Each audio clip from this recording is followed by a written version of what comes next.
Hola, hola, muy buenos días. Ya estamos al aire con tu podcast mañanero por Radio Misionera HN. Prepárate para comenzar el día con alegría, palabra de Dios y una dosis de fe que transforma. Esto ya comenzó, así que quédate con nosotros. En el ritmo de locos que llevamos hoy, casi nunca nos paramos a pensar en los ángeles, ¿verdad? No, para nada. Parecen algo de postales o de cuentos. Exacto, pero no siempre fue así. Hubo un tiempo, digamos en el siglo IV, con el Imperio Romano cayéndose a pedazos. Una época de mucha incertidumbre. Muchísima. Y en ese entonces, el debate sobre la naturaleza de los ángeles era un tema central, casi de seguridad de Estado. Cierto. Y la pregunta más explosiva de todas era, ¿podían los ángeles encarnar? O sea, convertirse en seres de carne y hueso. Hoy vamos a meternos de lleno en una fuente que retoma esa pregunta con una intensidad increíble. Sí, es un tema fascinante. Es el libro Ángeles Caídos y los Orígenes del Mal de Elizabeth Clare Prophet. Y nuestra misión aquí es explorar la tesis que presenta, que es básicamente que nos ocultaron la verdadera historia sobre el origen del mal. Y todo gira en torno a un texto antiguo y súper polémico. El libro de Enoch. Y es una tesis que no se anda con rodeos.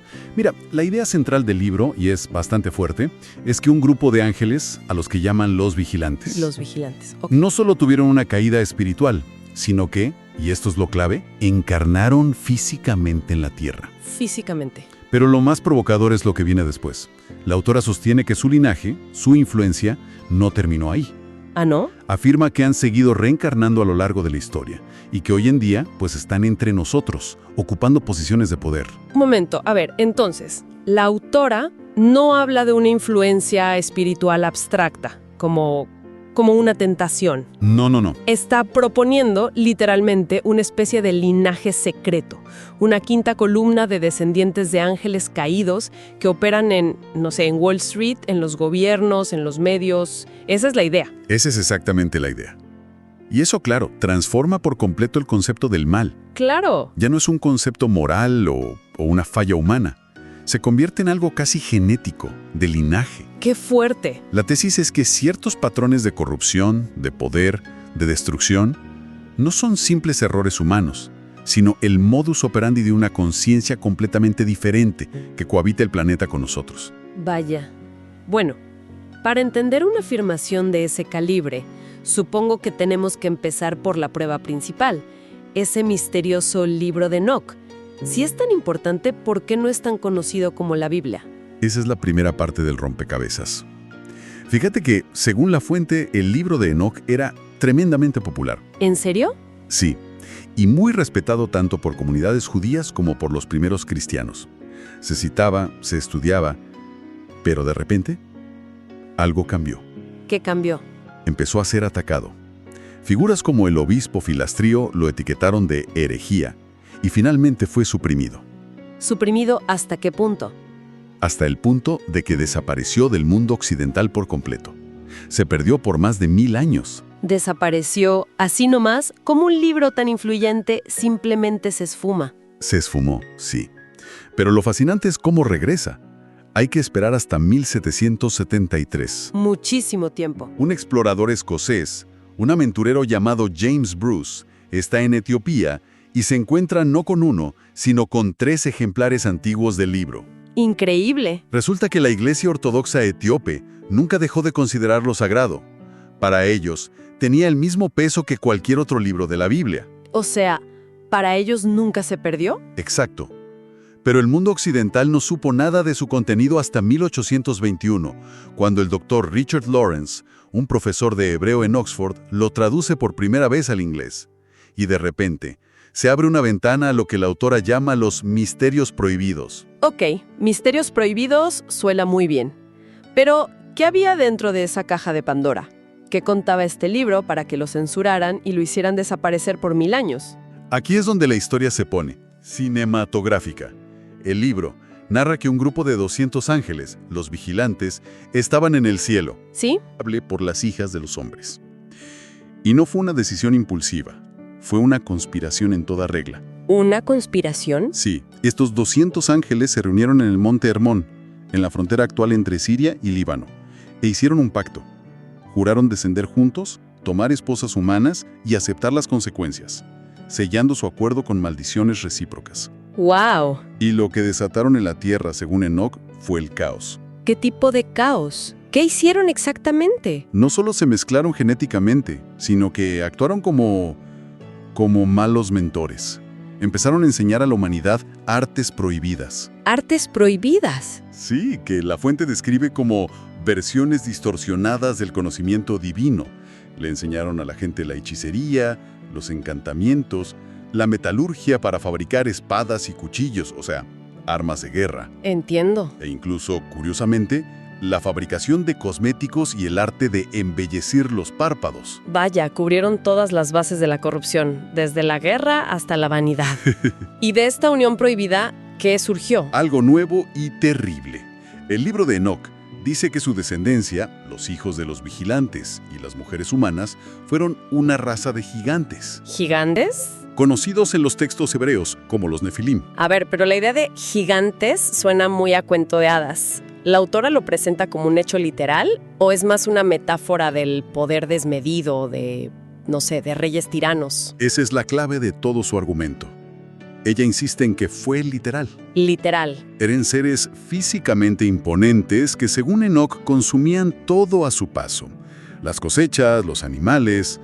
Y cuando eso no fue suficiente, empezaron a devorarse unos a otros y a los humanos. ¡Qué horror! Llenaron la tierra de violencia, derramamiento de sangre y canibalismo. Pero la autora va un paso más allá. ¿Aún hay más? Sí, afirma que cuando los cuerpos de estos gigantes finalmente murieron, sus espíritus no fueron aún más allá. Entonces, Quedaron atrapados en la tierra, convirtiéndose en lo que el libro llama espíritus malvados, destinados a oprimir, corromper y destruir sin necesidad de un cuerpo. Este, según la tesis, es el verdadero origen de las fuerzas demoníacas. No una rebelión abstracta en el cielo, sino las almas errantes de híbridos de ángel y humano. entiendo. Y son estas entidades, junto con los ángeles caídos originales que siguen encarnando, las que, según la autora, continúan su agenda hoy. Eso es, una afirmación brutal.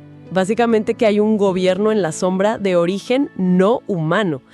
Me imagino que para sostener algo así, la autora debe argumentar que esta idea no salió de la nada, ¿verdad? Absolutamente. Intenta conectarla con textos o creencias más aceptadas. Sí, claro.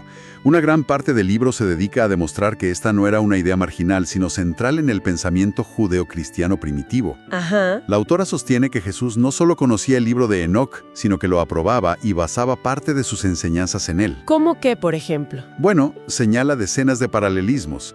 El título que Jesús más usa para sí mismo, el Hijo del Hombre, aparece más de 80 veces en el libro de Enoc, refiriéndose a una figura mesiánica. 80 veces. Sí, y frases enteras de los evangelios parecen ser citas directas. Por ejemplo, en el Sermón de la Montaña, Jesús dice: «Bienaventurados los mansos, porque ellos recibirán la tierra por herencia». Un pasaje muy conocido. Pues en el libro de Enoc se lee: «Los mansos heredarán la tierra». Es casi idéntico. Vaya. La conceptualización del juicio final, con un reino para los justos y un fuego eterno para los malvados, está detallada en Enoc de una forma casi idéntica a como la describe Jesús. O sea, ¿los conceptos ya estaban ahí? Estaban ahí. Incluso los apóstoles, como Judas, citan a Enoc directamente en sus cartas del Nuevo Testamento. O sea que estaba completamente integrado en el tejido del cristianismo naciente. ¿Y qué hay de los grandes teólogos que vinieron después, los que formaron la doctrina de la Iglesia? También lo usaban constantemente. Estamos hablando de los pilares de la Iglesia primitiva: Justino Mártir, Ireneo, Clemente de Alejandría, Tertuliano. Nombres muy importantes. Todos ellos citaban el libro de Enoc para explicar el origen del mal. Tertuliano, un personaje clave, se refería a él directamente como las Escrituras. Como las Escrituras. Sí. Y defendía con vehemencia que los ángeles caídos habían pecado en cuerpos de carne. Incluso Orígenes, una de las mentes más brillantes de su tiempo, exploró la idea de que los ángeles podían tomar cuerpos humanos. Era una creencia común. Entonces, la pregunta es inevitable. Si era tan aceptado por todos, desde los apóstoles hasta los primeros padres de la Iglesia, ¿qué pasó? ¿Cómo se borra del mapa una doctrina tan fundamental? Según la fuente, no fue un accidente. Fue un cambio de política, deliberado y gradual. ¿A partir de cuándo? A partir del siglo IV, una nueva generación de teólogos empezó a sentirse incómoda con esta historia. La idea de ángeles teniendo sexo y creando monstruos era demasiado física. Demasiado pagana, quizá. Exacto, demasiado pagana para la dirección más filosófica y abstracta que querían tomar. Buscaban una narrativa más limpia. Precisamente. Así que promovieron una teoría alternativa, que la caída de los ángeles no fue por lujuria, sino por orgullo. Ah, la versión que conocemos hoy. La versión estándar. Una rebelión puramente espiritual contra Dios. Esta nueva teoría era mucho más ordenada y, sobre todo, hacía que la idea de una encarnación física fuera completamente innecesaria. El problema de los ángeles de carne y hueso, pues, simplemente desaparecía. Pero eso deja un hueco.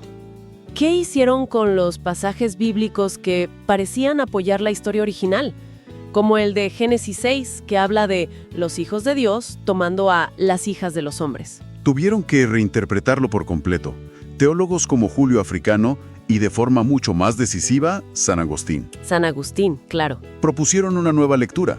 Argumentaron que los hijos de Dios no eran ángeles, sino los descendientes justos de Set, el tercer hijo de Adán. ¿Y las hijas de los hombres? Eran las descendientas del linaje maldito de Caín. Y de repente, la historia dejó de ser una incursión cósmica para convertirse en una simple alegoría sobre la mezcla de linajes buenos y malos en la Tierra. Entonces fue un cambio teológico genuino o, según la autora, una movida estratégica para limpiar la historia y hacerla menos incómoda. Porque una cosa es una alegoría y otra muy distinta es una invasión de seres cósmicos. La autora se inclina claramente por la segunda opción. El punto de inflexión fue San Agustín. Con su inmensa influencia, declaró el libro de Enoc como apócrifo. O sea, de autenticidad dudosa. Exacto. Argumentó que su origen era oscuro y no se podía verificar. Esa interpretación se convirtió en la postura oficial de la Iglesia Católica. Y la controversia quedó, en palabras de la autora, enterrada durante siglos. Entiendo. El golpe de gracia lo dio Filastratio a finales de ese mismo siglo. Condenó formalmente las enseñanzas de Enoc como herejía, llegando a calificar de blasfemia la sola idea de que un ángel pudiera pecar en un cuerpo carnal. Y así una idea central se convierte en una herejía prohibida. Ahora conectemos todo esto con el presente. ¿Cómo se traduce esta historia antigua a la tesis moderna del libro sobre el poder y la corrupción hoy en día? Aquí es donde la autora une todos los hilos. Plantea que, desde ese evento original, existen dos linajes, o como ella los llama, dos evoluciones distintas, compitiendo en la Tierra. Dos evoluciones. Por un lado, están los hijos de la luz, la humanidad que conserva su conexión con la chispa divina. Y por otro, la semilla del maligno, los descendientes espirituales y, según ella, a veces genéticos de los vigilantes. ¿Y cómo los describe? El libro usa términos muy fuertes, como necrófilos o amantes de la muerte. No en un sentido literal, sino porque su conciencia se alimenta de la entropía, del caos, la división, de la destrucción de la vida. O sea que carecen de esa chispa divina. Exacto. Y por tanto, necesitan alimentarse de la energía vital de los hijos de la luz para subsistir. Lo que explicaría, desde la perspectiva del libro, la persistencia del mal sistémico. Que no es solo un error humano, es un programa, un diseño. Ahora, si el libro presenta un diagnóstico tan sombrío, ¿ofrece algún tipo de remedio? Sí, claro. No es solo una crónica de una guerra perdida. ¿Qué propone? Propone herramientas. Una parte importante del libro es muy práctica. Métodos de decretos y meditaciones para la protección espiritual. Menciona uno llamado No pasarán. No pasarán. Que es esencialmente una oración enérgica para sellar la propia conciencia contra estas influencias negativas. Y describe también una técnica de visualización llamada el tubo de luz. El tubo de luz. Consiste en imaginar un cilindro de luz blanca protectora alrededor de uno mismo. Suena a técnicas de protección energética. ¿Se basan en algún sistema en particular? Sí, se basan en un mapa de la anatomía espiritual del individuo que la autora llama la gráfica de tu yo divino. Espera, ¿qué es exactamente esa gráfica de tu yo divino? ¿Es como un organigrama espiritual? Algo así. La autora lo presenta como un diagrama personal que muestra tu yo actual, abajo, conectado por un cordón de energía a tu yo crístico o conciencia superior en el medio. Ok, Y finalmente a tu presencia divina o yo soy en la parte de arriba, que es tu fuente divina individual. ya veo. La idea es que al visualizar esta gráfica y usar las herramientas, pues fortaleces esa conexión vertical y te vuelves menos vulnerable a las influencias horizontales o negativas que describe el libro. Bien, hagamos un balance. Hemos viajado por la historia de un libro perdido y reencontrado que cuenta una historia increíble. Increíble y bastante perturbadora. Sí, un grupo de ángeles que encarnan, corrompen a la humanidad y crean un linaje que, según esta fuente, sigue moviendo los hilos del poder en el mundo actual. Y hemos visto el giro histórico clave, cómo una creencia que parecía ser aceptada y fundamental para los primeros líderes cristianos fue, sistemáticamente desmantelada. Desacreditada y reemplazada, sí. Por una doctrina más simple, más alegórica, que eliminaba la idea problemática de ángeles de carne y hueso. Para cerrar, la fuente nos deja con una idea que resuena mucho.